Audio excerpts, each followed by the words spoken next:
Здравствуйте! В эфире информационный выпуск Амшек Шара и я его ведущая Нала Ковя. Сегодня в программе. В республике снизились цены на некоторые виды топлива, в то время как в других странах можно наблюдать повышение стоимости ГСМ.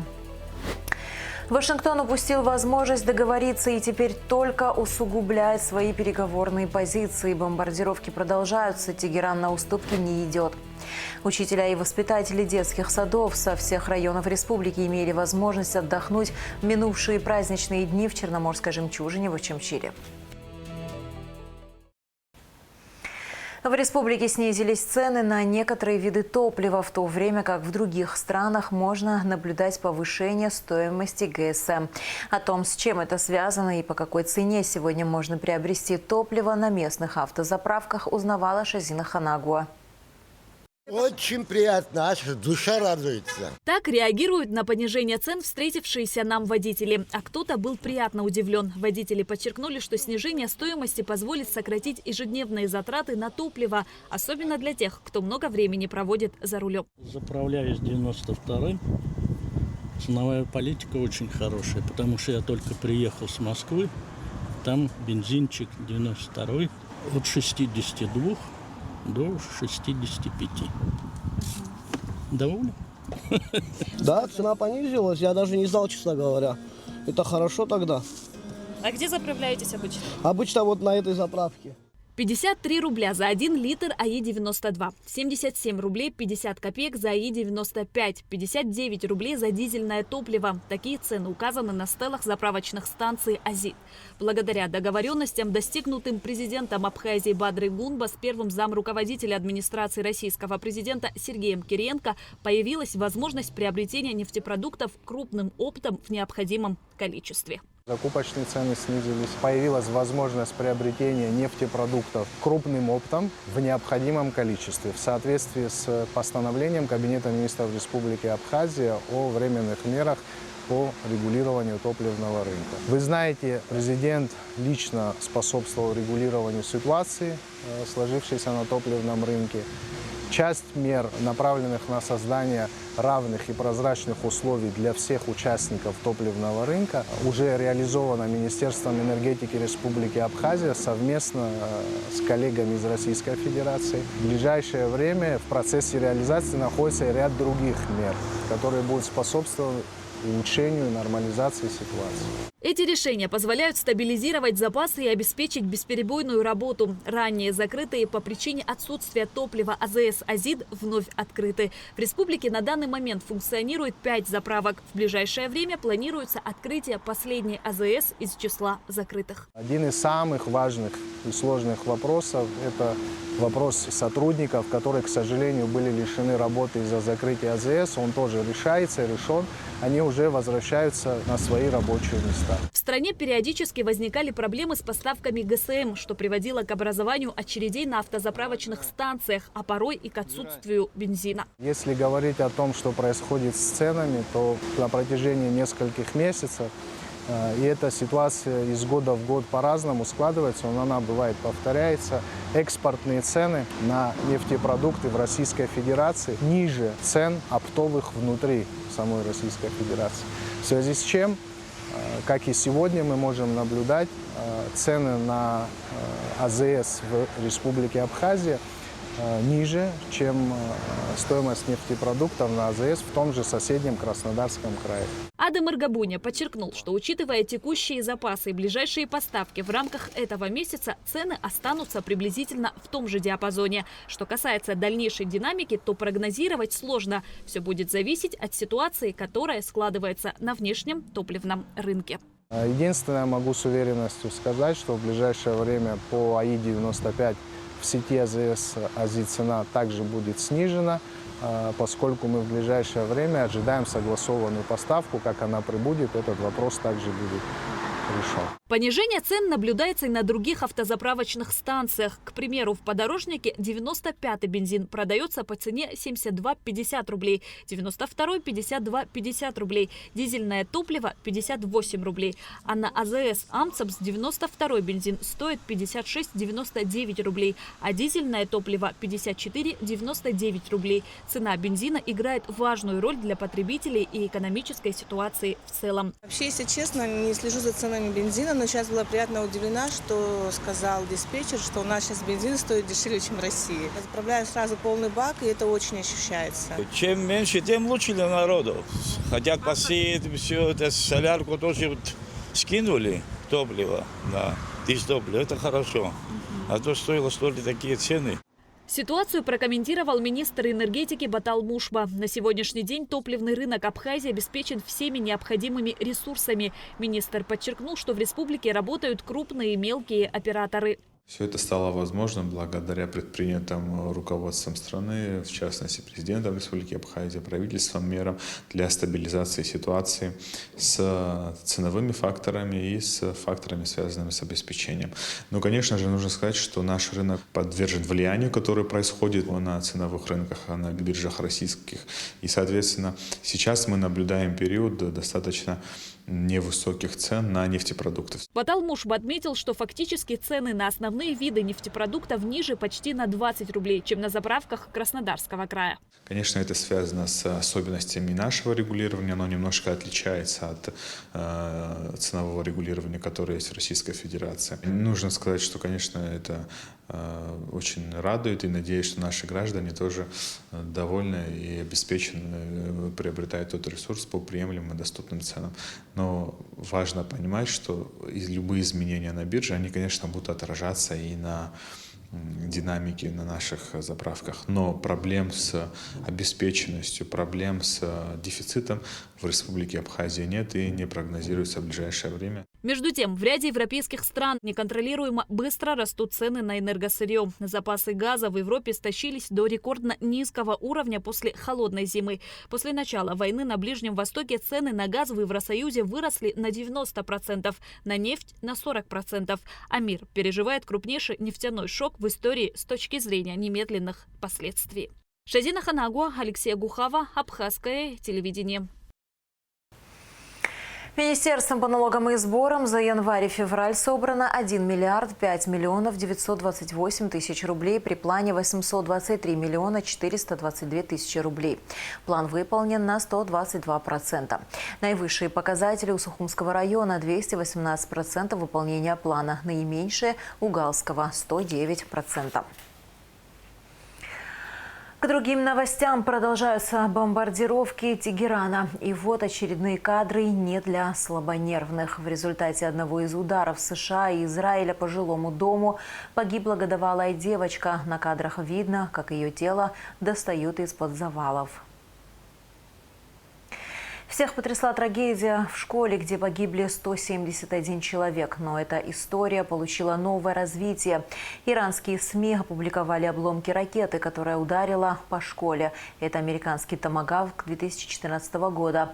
Вот на фотографии надпись «Made in USA» и так далее. При этом американская сторона говорила, что бьет только по военным целям. Но даже «Нью-Йорк Таймс» опубликовала эти снимки. Продолжаем выпуск. Общественная палата Абхазии утвердила резолюцию предстоящего гражданского форума. Как сообщила на брифинге секретарь палаты Гули Кичба, работа над организацией мероприятия идет около года. Акцент сделан на 3 основополагающих вопроса: демография и репатриация, экономическое развитие сел, реформа системы власти. Тематические дискуссии уже проходили ранее. Резолюция подготовлена по итогам обсуждений. Большой гражданский форум состоится 12 марта в здании Кабинета министров. Мы должны всегда принимать и чаяние, слушать чаяние всего нашего общества, всего нашего гражданского активного общества, всего населения.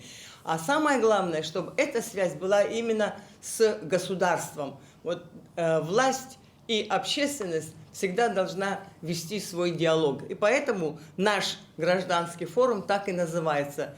диалог, согласие, развитие. Акцент сделан на 3 основополагающих вопроса.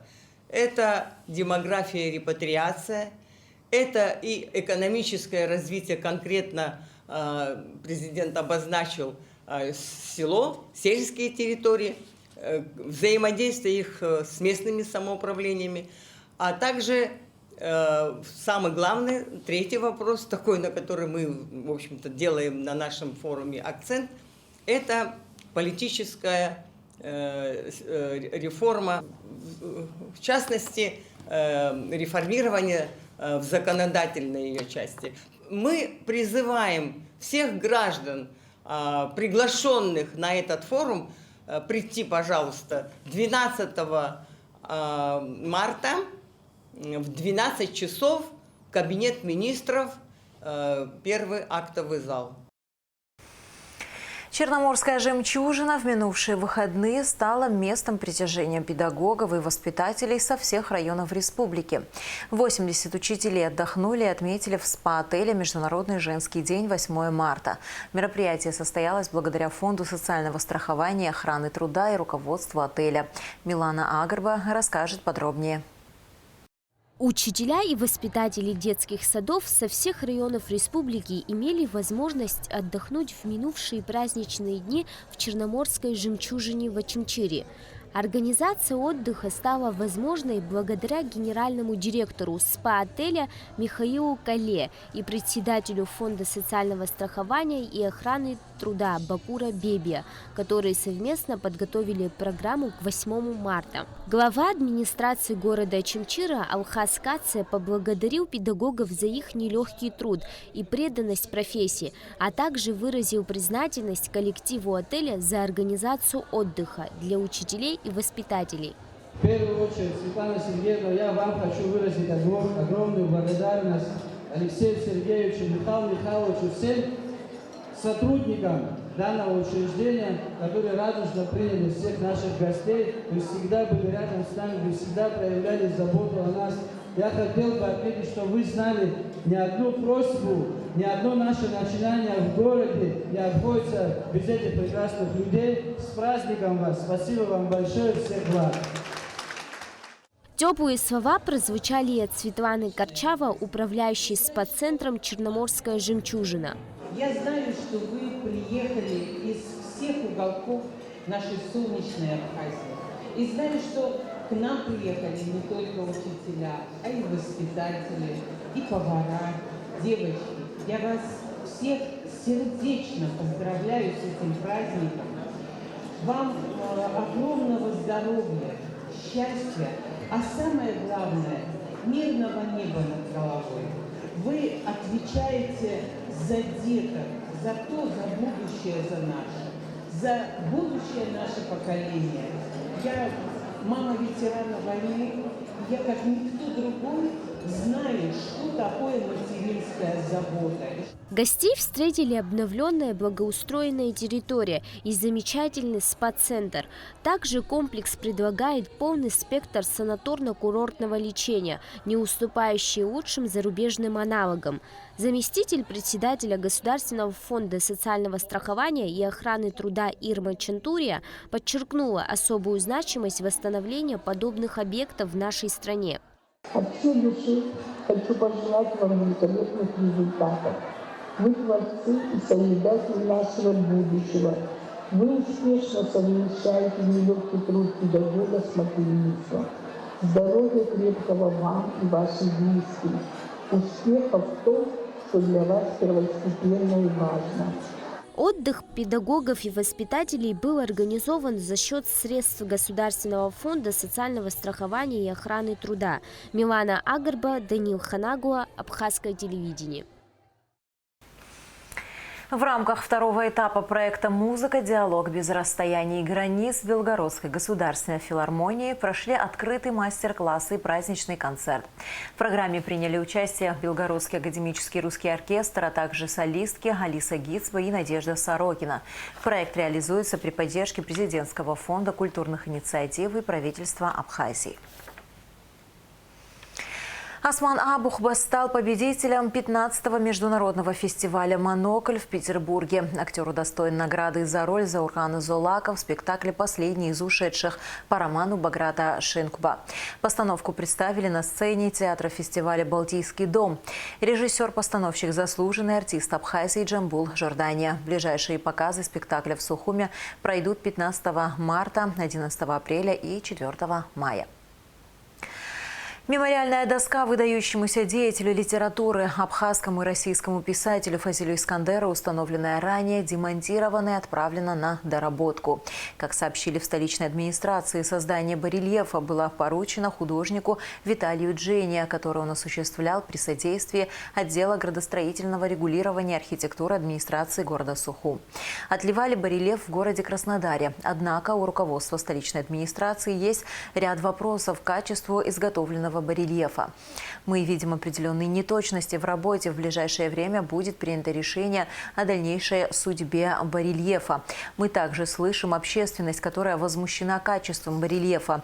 Сейчас могу сказать одно: в нынешнем виде мемориальная доска установлена не будет, подчеркнул директор муниципального учреждения «Горстройпроект» Астамур Пипья. Максимальное взаимодействие. Коллектив администрации Сухума принял участие в археологических раскопках на набережной. Подробности в репортаже пресс-службы мэрии Сухума. Администрация Сухума оказывает содействие археологическим раскопкам на набережной. В знак поддержки 9 марта коллектив мэрии вышел на помощь исследователям. Многие пришли с детьми. В ходе реконструкции набережной столицы на месте, где располагались остатки 4 крепостей, относящихся к 1-4 векам нашей эры, археологи проводят раскопки. Специалистам уже удалось обнаружить монеты античного, римского и византийского периодов. Было принято решение временно приостановить ремонтные работы на этом ограниченном участке, чтобы дать ученым возможность подробно изучить древнее наследие. Коллектив администрации города сегодня вышел на помощь археологам. Многие пришли с детьми. Еще раз повторюсь, это имеет большое значение. Каждый хочет прикоснуться к истории, прочувствовать, может, какие-то моменты, какую-то небольшую историю, часть истории найти, обнаружить, передать, сложить. Потому что это наша история, многовековая, многолетняя. Это имеет огромное значение. Это говорит о том, кто мы такие, откуда произошли, кто сюда приплывал, кто здесь торговал. Мы должны это помнить и передать будущим поколениям.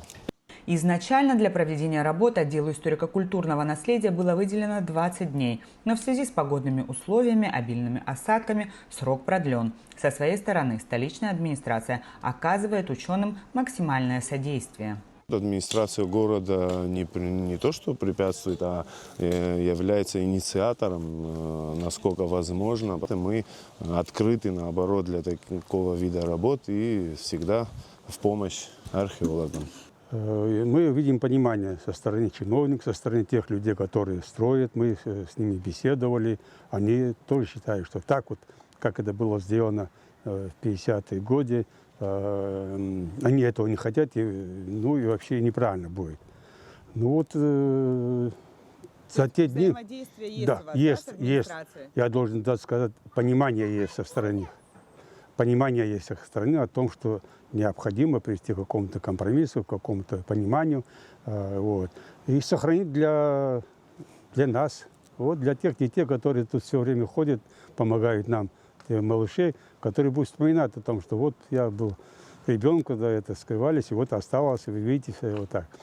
Декан исторического факультета Абхазского госуниверситета Олег Габелия рассказал, что находки на этом участке набережной уже фиксировались в 50-е годы прошлого века, когда также велось благоустройство набережной. Однако в то время возможностей для глубоких исследований не было, и работы проводились поверхностно. Сейчас ситуация иная. Археологи получили доступ к культурному слою. Вот за время моей работы, за 20 лет на самой территории найдено около 20 монет. Здесь уже за несколько дней, за неделю, найдено тоже около 20 монет разных, таких чеканов, вот, Константинопольская, Византийская и так далее, римского времени. Все найденные экспонаты, как только завершится их изучение, будут переданы в отдел историко-культурного наследия. Более того, администрация города совместно с Министерством культуры прорабатывает возможность создания выставки, чтобы жители и гости столицы могли увидеть уникальные предметы, обнаруженные при раскопках. Администрация Сухума продолжит оказывать содействие археологам, стремясь найти баланс между масштабным благоустройством и сохранением богатейшего исторического наследия столицы. И в завершении выпуска о погоде.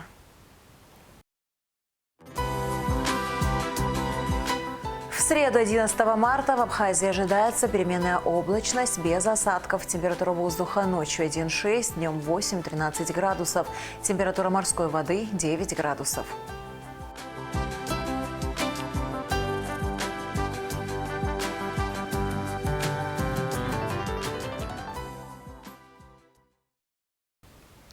На этом наш выпуск подошел к концу. До скорых встреч в эфире.